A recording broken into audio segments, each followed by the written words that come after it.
Hi hello ನಮಸ್ಕಾರ. ನೀವು ಕೇಳ್ತಾ ಇದ್ದೀರಾ Alvas rhythm the valour of folks. ನಾನು ರಕ್ಷಿತಾ, ನನ್ನ ಜೊತೆ ಇದ್ದಾರೆ ಸ್ವಾತಿ ಸಾಲ್ಯಾನ್.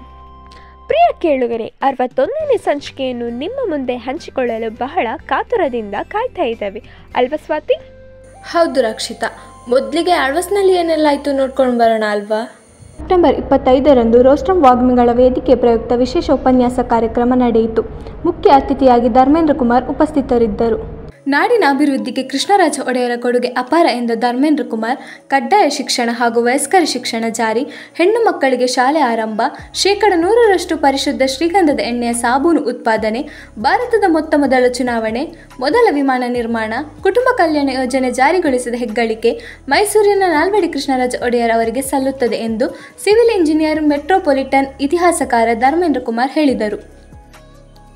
ಆಳ್ವಾಸ್ ಕಾಲೇಜಿನ ಕುವೆಂಪು ಸಭಾಂಗಣದಲ್ಲಿ ರೋಸ್ಟಮ್ ವಾಗ್ಮಿಗಳ ವೇದಿಕೆ ವತಿಯಿಂದ ನಡೆದ ಕರ್ನಾಟಕದ ಇತಿಹಾಸ ವಿಶೇಷ ಅತಿಥಿ ಉಪನ್ಯಾಸ ಕಾರ್ಯಕ್ರಮದಲ್ಲಿ ಇವರು ಮಾತನಾಡಿದರು. ಬಳಿಕ ವಿದ್ಯಾರ್ಥಿಗಳ ಜೊತೆ ಸಂವಾದ ನಡೆಸಿದರು. ಕಾರ್ಯಕ್ರಮದಲ್ಲಿ ಆಳ್ವಾಸ್ ಶಿಕ್ಷಣ ಪ್ರತಿಷ್ಠಾನದ ವ್ಯವಸ್ಥಾಪಕ ಟ್ರಸ್ಟಿ ವಿವೇಕ್ ಆಳ್ವ, ಡಾಕ್ಟರ್ ಕುರಿಯನ್, ಆಡಳಿತಾಧಿಕಾರಿ ಬಾಲಕೃಷ್ಣ ಶೆಟ್ಟಿ ಇದ್ದರು. ವಿದ್ಯಾರ್ಥಿನಿ ಶ್ರೀವಲ್ಲಿ ಸೈದೂರ್ ಕಾರ್ಯಕ್ರಮ ನಡೆಸಿಕೊಟ್ಟರು. ಸೆಪ್ಟೆಂಬರ್ 28ರಂದು ಸಕ್ಷಮ ವೇದಿಕೆಯಿಂದ ಪದಗ್ರಹಣ ಕಾರ್ಯಕ್ರಮ ನಡೆಯಿತು. ಮಹಿಳೆಯರಿಗೂ ಮುಕ್ತ ವಾತಾವರಣ ಅಗತ್ಯ. ಮಹಿಳೆಯರು ತಮ್ಮ ಸಮಸ್ಯೆಗಳನ್ನು ಮುಕ್ತವಾಗಿ ತೋಡಿಕೊಳ್ಳಲು ಸಾಧ್ಯವಾಗುವ ವಾತಾವರಣ ನಿರ್ಮಾಣವಾಗಬೇಕು ಎಂದು ಬಂಟರ ಮಹಿಳಾ ಸಂಘದ ಮೂಡಬಿದ್ರೆ ಘಟಕದ ಅಧ್ಯಕ್ಷೆ ಶೋಭಾ ಎಸ್ ಹೆಗ್ಡೆ ಹೇಳಿದರು. ಆಳ್ವಾಸ್ ಶಿಕ್ಷಣ ಪ್ರತಿಷ್ಠಾನ ವತಿಯಿಂದ ಆಳ್ವಾಸ್ ಸಂಯುಕ್ತ ಕಾಲೇಜಿನ ಕುವೆಂಪು ಸಭಾಂಗಣದಲ್ಲಿ ಶನಿವಾರ ಸಕ್ಷಮ ಆಳ್ವಾಸ್ ಮಹಿಳಾ ಸಂಘಟನೆಯ ಪದಗ್ರಹಣ ಸಮಾರಂಭವನ್ನು ಉದ್ಘಾಟಿಸಿ ಅವರು ಮಾತನಾಡಿದರು. ಪ್ರಸ್ತುತ ಸಮಾಜದಲ್ಲಿ ಮಹಿಳೆಯರು ಹಲವಾರು ಸಮಸ್ಯೆಗಳನ್ನು ತೋರ್ಪಡಿಸಿಕೊಳ್ಳಲು ಸಾಧ್ಯವಾಗುತ್ತಿಲ್ಲ. ಇಂತಹ ವೇದಿಕೆಗಳ ಮೂಲಕ ಆಕೆ ಪರಿಹಾರವನ್ನು ಕಂಡುಕೊಳ್ಳಲು ಸಾಧ್ಯವಾಗಬೇಕು ಎಂದು ಅವರು ಆಶಿಸಿದರು. ಮುಂದಿನ ದಿನಗಳಲ್ಲಿ ಸಕ್ಷಮ ಸಂಘಟನೆಯ ಮೂಲಕ ಅನೇಕ ಸಮಾಜಮುಖಿ ಕಾರ್ಯಗಳು ನಡೆಯಲಿ. ಎಲ್ಲ ನೂತನ ಪದಾಧಿಕಾರಿಗಳು ತಮ್ಮ ತಮ್ಮ ಜವಾಬ್ದಾರಿಗಳನ್ನು ಮುತುವರ್ಜಿ ಹಾಗೂ ಚಾಕುಚಕ್ಯತೆಯಿಂದ ನಿಭಾಯಿಸಬೇಕು ಎಂದು ಸಲಹೆ ನೀಡಿದರು. ಆಳ್ವಾಸ್ ಶಿಕ್ಷಣ ಪ್ರತಿಷ್ಠಾನದ ಅಧ್ಯಕ್ಷ ಡಾಕ್ಟರ್ ಎಂ ಮೋಹನ್ ಆಳ್ವ ಮಾತನಾಡಿ, ಸರಿಯಾದ ಶಕ್ತಿ ಮತ್ತು ಸಾಮರ್ಥ್ಯದ ಶಕ್ತಿಯೇ ಸಕ್ಷಮ.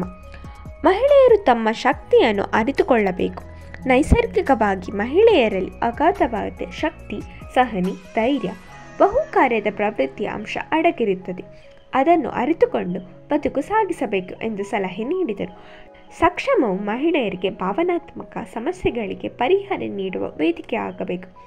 ವ್ಯಕ್ತಿತ್ವ ವೃದ್ಧಿಗೆ ವಿದ್ಯೆ, ಬುದ್ಧಿಯ ಜೊತೆಗೆ ಸುಂದರ ಮನಸ್ಸುಗಳು ಕೂಡ ಅಗತ್ಯವಿದೆ ಎಂದು ಹೇಳಿದರು. ವರದಿಯನ್ನು ಸಕ್ಷಮ ಆಳ್ವಾಸ್ ಮಹಿಳಾ ಸಂಘಟನೆಯ ಅಧ್ಯಕ್ಷೆ ಮೂಕಾಂಬಿಕಾ ವಾಚಿಸಿದರು. ಸಕ್ಷಮ ರೂವಾರಿ ಗ್ರೀಷ್ಮ ಆಳ್ವ, ಆಳ್ವಾಸ್ ಸಂಯುಕ್ತ ಕಾಲೇಜಿನ ಪ್ರಾಂಶುಪಾಲ ಡಾಕ್ಟರ್ ಕುರಿಯನ್ ಹಾಗೂ ಪ್ರಮುಖರು ಇದ್ದರು.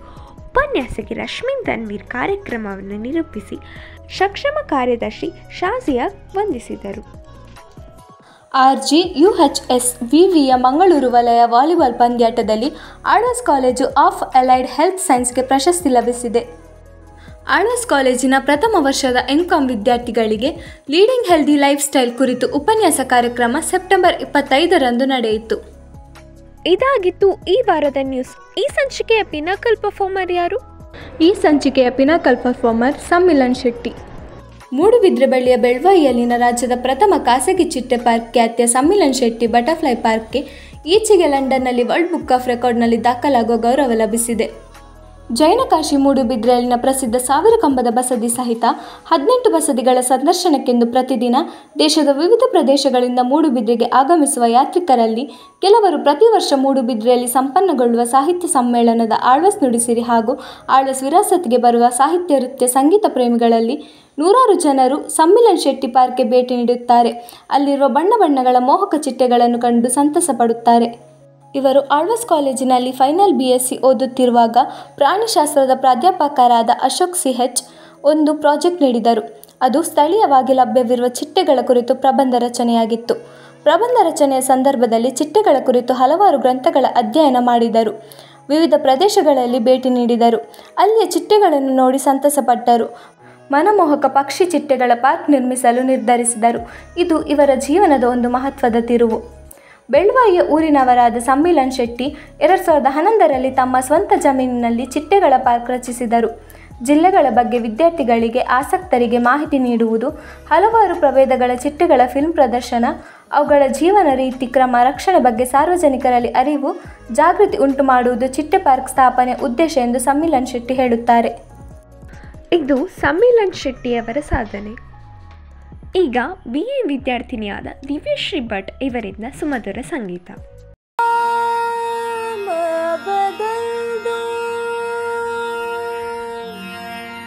या तेरा नाम छुपा लूं, या छोड़ के सारी आग में वैराग उठा लूं, बस एक रहे मेरा काम इश्क, मेरा काम इश्क, मेरा काम इश्क, मेरा नाम इश्क, तेरा नाम इश्क, मेरा नाम, तेरा नाम, मेरा नाम इश्क, ये लाल इश्क, ये मलाल इश्क, ये इश्क,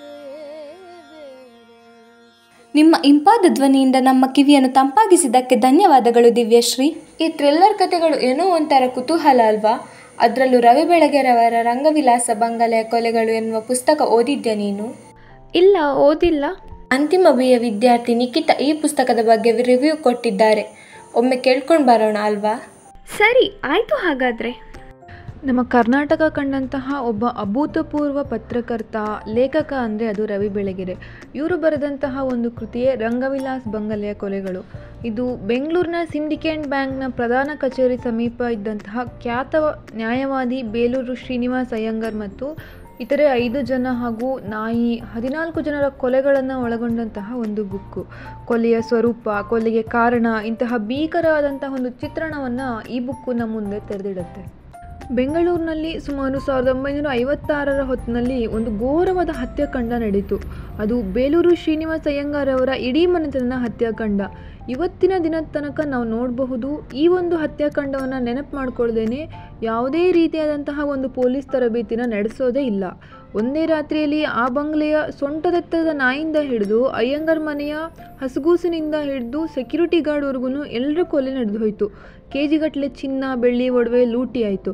ಹಾಗಾದರೆ ಇಷ್ಟು ಜನದ ಕೊಲೆ ಇಷ್ಟು ಘೋರವಾಗಿ ಮಾಡೋದಕ್ಕೆ ಚಿನ್ನ, ಬೆಳ್ಳಿನೇ ಕಾರಣ ಆಗಿತ್ತಾ?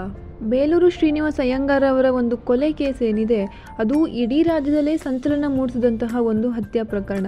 ಯಾಕೆ ಅಂತಂದರೆ ಬೇಲೂರು ಶ್ರೀನಿವಾಸ ಅಯ್ಯಂಗಾರ್ ಅವರು ಒಬ್ಬ ಖ್ಯಾತ ಕ್ರಿಮಿನಲ್ ವಕೀಲರು, ಅಂದಿನ ಮೈಸೂರು ಪ್ರಜಾ ಪರಿಷತ್ನ ಸದಸ್ಯರು ಕೂಡ ಆಗಿದ್ದರು.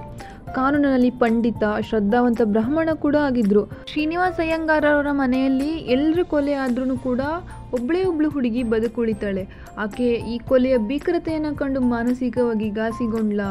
ಆಕೆ ಕೆಲ ಕಾಲ ಗಂಡಸಿನ ವೇಷ ತೊಟ್ಟು ಓಡಾಡ್ತಳು ಎಂಬ ಮಾತು ಕೂಡ ಇದೆ. ಇನ್ನು ಈ ಪುಸ್ತಕ ಬರೆಯೋದರ ಹಿಂದಿನ ಕತೆ ಹೇಳಿದರೆ, ನಮ್ಮ ಲೇಖಕರಾದಂತಹ ರವಿ ಬೆಳಗೆರೆ ಸರ್ ಅವರು ಈ ಪುಸ್ತಕವನ್ನು ಬರೆಯೋದಕ್ಕೂ ಮುಂಚೆ ಹಳೆಯ ದಾಖಲೆಗಳನ್ನೆಲ್ಲ ಹುಡುಕಿ ಶ್ರೀನಿವಾಸ ಅಯ್ಯಂಗಾರ್ ಅವರ ಪೂರ್ವಾಪರವನ್ನು ತಿಳಿದು ಕೊಲೆಗಡಕರ ಊರಿಗೆ ಹೋಗಿ ಅವರ ಸಂಬಂಧಿಕರನ್ನ ಮಾತಾಡಿಸಿ, ದಕ್ಷ ಪೊಲೀಸ್ ಅಧಿಕಾರಿಗಳನ್ನ ಮಾತಾಡಿಸಿ, ಈ ಕೊಲೆಯನ್ನು ನೋಡಿದಂತಹ ಸುತ್ತಮುತ್ತ ಕೇಳಿದಂತಹ ಇನ್ನೂ ಬದುಕಿರುವಂಥ ಜನರನ್ನು ಮಾತಾಡಿಸಿ, ಹೀಗೆ ಎಲ್ಲ ಮಾಹಿತಿಗಳನ್ನು ಕಲೆ ಹಾಕಿ ಓದುಗರಿಗೆ ಒಂದು ಸರಿಯಾದ ರೀತಿಯ ಮಾಹಿತಿಯನ್ನು ಕೊಡ್ತಾರೆ. ಅದೇ ನಮ್ಮ ರಂಗವಿಲಾಸ್ ಬಂಗಲೆಯ ಕೊಲೆಗಳು. ಇಷ್ಟಾಗಿಯೂ ಕೊನೆಗೆ ನಮ್ಮೆಲ್ಲರಿಗೂ ಉಳಿಯುವಂತಹ ಪ್ರಶ್ನೆ ಏನು ಅಂತಂದರೆ, ಖ್ಯಾತ ಕ್ರಿಮಿನಲ್ ವಕೀಲರಾದಂತಹ ಬೇಲೂರು ಶ್ರೀನಿವಾಸ ಅಯ್ಯಂಗಾರ್ ಕೊಲೆ ಯಾಕೆ ಮಾಡ್ತಾರೆ? ಹಾಗಿದ್ರೆ ಆಗಿನ ಕಾಲದಲ್ಲಿ ಆಗ್ತಿದ್ದಂತಹ ದರೋಡೆಗಳಿಗೆಲ್ಲ ಇವರೇ ಕಾರಣನಾ? ಆ ದರೋಡೆಕೋರರೇ ಇವರ ಕೊಲೆ ಮಾಡ್ತಿದ್ರಾ? ಅಥವಾ ಆಸ್ತಿಗಾಗಿ ತನ್ನ ಒಡಹುಟ್ಟಿದ ಮಕ್ಕಳೇ ಯಾರಾದರೂ ಕೊಲೆ ಮಾಡಿಸಿದ್ರಾ? ಹೀಗೆ ಹಲವಾರು ರೀತಿಯ ಕುತೂಹಲಕ್ಕೆ ಈ ಬುಕ್ಕು ಸಾಕ್ಷಿಯಾಗುತ್ತೆ. ಹೀಗೆ ಕೊನೆ ತನಕ ಕುತೂಹಲದ ಕೌತುಕ ಮೂಡಿಸುವಂಥ ಒಂದು ಪುಸ್ತಕ ಅಂದರೆ ಅದು ರಂಗವಿಲಾಸ್ ಬಂಗಲೆಯ ಕೊಲೆಗಳು ಅಂತ ಹೇಳ್ಬೋದು. ಯಾರ್ಯಾರಿಗೆಲ್ಲ ಈ ಕ್ರೈಮ್ ಸ್ಟೋರಿ ಅಥವಾ ಇನ್ವೆಸ್ಟಿಗೇಟಿವ್ ಸ್ಟೋರಿ ಓದಬೇಕು ಅಂತ ಇಂಟ್ರೆಸ್ಟ್ ಇದೆಯೋ ಅವರೆಲ್ಲ ಓದ್ಬೋದು. ಆದರೆ ಈ ಬುಕ್ಕನ್ನು ಓದಲೇಬೇಕು ಅಂತ ನಾನು ಯಾರಿಗೂ ಸಜೆಸ್ಟ್ ಮಾಡಲ್ಲ. ಏಕೆಂತಂದರೆ ಕೆಲವರಿಗೆ ಬೇರೆ ಬೇರೆ ರೀತಿಯಾದಂಥ ಪುಸ್ತಕ ಇಷ್ಟ ಆಗ್ತವೆ. ಆದರೆ ಹೆಚ್ಚಾಗಿ ರವಿ ಬೆಳಗೆಯವರ ಪುಸ್ತಕಗಳು ಇಂತಹದ್ದೇ ಆಗಿರೋದ್ರಿಂದ ಈ ಬುಕ್ಕನ್ನು ಓದೋದ್ರಿಂದ ನಮಗೆ ಯಾವ ನಷ್ಟ ಕೂಡ ಇಲ್ಲ ಅಂತ ಹೇಳ್ಬೋದು. ಏಕೆ ಅಂತಂದರೆ ಆಗಿನ ಕಾಲದಲ್ಲಿ ಖ್ಯಾತ ಕ್ರಿಮಿನಲ್ ಲಾಯರ್ ಕೊಲೆ ಆಗಿದೆ ಅಂತ ಅಂದರೆ ಯಾಕೆ ಮಾಡಿದ್ರು, ಹೇಗೆ ಮಾಡಿದ್ರು ಅನ್ನೋ ಒಂದು ಕುತೂಹಲ ಕಾಮನ್ ಆಗಿ ಎಲ್ರಿಗೂ ಇದ್ದೇ ಇರುತ್ತೆ. ಸೊ ಆ ಕುತೂಹಲನ ತಿಳ್ಕೋಬೇಕು ಅನ್ನೋದು ನಿಮಗೇನಾದರೂ ಇದ್ದರೆ ಈ ಪುಸ್ತಕ ಓದ್ಬೋದು ಅಂತ ನಾನು ಸಜೆಸ್ಟ್ ಮಾಡ್ತೀನಿ. ನೈಜ ರೀತಿಯಲ್ಲಿ ಕಣ್ಣಿಗೆ ಕಟ್ಟುವಂತೆ ಬುಕ್ ರಿವ್ಯೂ ಕೊಟ್ಟದಕ್ಕೆ ಧನ್ಯವಾದಗಳು ನಿಖಿತಾ. ಇದೆಲ್ಲ ಸರಿ ರಕ್ಷಿತಾ, ಆದರೆ ದೇಹದ ಆರೋಗ್ಯದ ಜೊತೆ ಮಾನಸಿಕ ಆರೋಗ್ಯ ಕಾಪಾಡೋದು ತುಂಬಾ ಮುಖ್ಯ. ಆದರೆ ಹೇಗೆ? ಅದಕ್ಕೇನಾದರೂ ಸಲಹೆಗಳಿದೆಯಾ? ಈ ಕೆಲವು ಸಲಹೆಗಳು ನಿಮ್ಮ ಮಾನಸಿಕ ಒತ್ತಡವನ್ನು ನಿಯಂತ್ರಿಸುವುದರಲ್ಲಿ ಸಹಾಯ ಮಾಡುತ್ತವೆ. ಮಾನಸಿಕ ಆರೋಗ್ಯ ಕಾಪಾಡಿಕೊಳ್ಳುವುದು ತುಂಬ ಮುಖ್ಯ. ಯಾಕೆಂದರೆ ದಿನನಿತ್ಯದ ಜಂಜಾಟಗಳು, ಒತ್ತಡ, ಆಲೋಚನೆಗಳು, ಮಾನಸಿಕ ನೆಮ್ಮದಿ ಕೆಡಿಸುವ ಸಂಗತಿಗಳಿಂದ ತುಂಬ ಜನರು ಮಾನಸಿಕ ಖಿನ್ನತೆ ಮತ್ತು ಮಾನಸಿಕ ಅಸ್ವಸ್ಥತೆಗೆ ಗುರಿಯಾಗುತ್ತಾರೆ. ಇದರಿಂದ ಹೊರಬರಲು ತುಂಬ ಜನರು ವೈದ್ಯರ ಬಳಿ ಚಿಕಿತ್ಸೆ ಪಡೆಯುತ್ತಾರೆ. ಇನ್ನು ಕೆಲವರು ಯಾವುದೇ ಪರಿಹಾರ ಕಂಡುಕೊಳ್ಳದೆ ಅದೇ ಚಿಂತೆ ನೋವಿನಲ್ಲಿ ದಿನ ದೂಡುತ್ತಾರೆ. ಇದು ಅವರ ಆರೋಗ್ಯವನ್ನು ಮತ್ತಷ್ಟು ಹದಗೆಡಿಸುತ್ತದೆ. ಆದರೆ ನಿಮಗಾಗಿ ನಿಮ್ಮ ಸಮಯ ಕೊಡುವುದು ಮುಖ್ಯ. ನಿಮ್ಮ ಮಾನಸಿಕ ನೆಮ್ಮದಿ ಮತ್ತು ಸ್ವಸ್ಥ ಜೀವನಕ್ಕೆ ಮಾನಸಿಕ ಆರೋಗ್ಯವನ್ನು ಕಾಯ್ದುಕೊಳ್ಳಿ. ಯೋಗಾಭ್ಯಾಸ ಅಥವಾ ವ್ಯಾಯಾಮ ಮಾಡಿ. ಮನಸ್ಸು ಏಕಾಗ್ರತೆ ಕಳೆದುಕೊಂಡಾಗ ಧ್ಯಾನ ಮಾಡಿ. ನೃತ್ಯ ಮಾಡುವುದರಿಂದ ಮನಸ್ಸು ಮತ್ತು ದೇಹ ಉಲ್ಲಾಸಗೊಳ್ಳುತ್ತದೆ. ನೀರಿನಲ್ಲಿ ಆಟವಾಡಿ. ನಿಮ್ಮ ಇಚ್ಛೆಯ ಪುಸ್ತಕಗಳನ್ನು ಓದಿ. ಚಿತ್ರ ಮಾಡಿ. 7 ರಿಂದ 8 ಗಂಟೆಗಳ ಕಾಲ ಸುಖ ನಿದ್ರೆಯನ್ನು ಮಾಡಿ. ತೋಟಗಾರಿಕೆಯಲ್ಲಿ ತೊಡಗಿಸಿಕೊಳ್ಳಿ. ನಿಮ್ಮ ನೆಚ್ಚಿನ ಆಹಾರವನ್ನು ಸೇವಿಸಿ. ನಿಮ್ಮ ಸಾಕು ಪ್ರಾಣಿಗಳ ಜೊತೆ ಸಮಯವನ್ನು ಕಳೆಯಿರಿ. ಇಷ್ಟವಾದ ಸಂಗೀತವನ್ನು ಕೇಳಿ. ನಿಮಗೆ ಇಷ್ಟವಾದ ಸ್ಥಳಗಳಿಗೆ ಭೇಟಿ ನೀಡಿ. ಕೇಳಿದ್ರಲ್ಲ ವೀಕ್ಷಕರೇ, ಇದಾಗಿತ್ತು ಈ ಸಂಚಿಕೆಯ ಸುದ್ದಿಗಳು. ಮಾರ್ಗದರ್ಶಕರಾಗಿ ನಮ್ಮೊಂದಿಗಿರುವ ಆಳ್ವಾಸ್ ಪತ್ರಿಕೋದ್ಯಮ ವಿಭಾಗದ ಉಪನ್ಯಾಸಕಿ ರಕ್ಷಿತಾ ತೋಡರ್ ಹಾಗೂ ಕುಮಾರಿ ದೀಕ್ಷಿತಾ ಇವರಿಗೆ ಧನ್ಯವಾದಗಳು.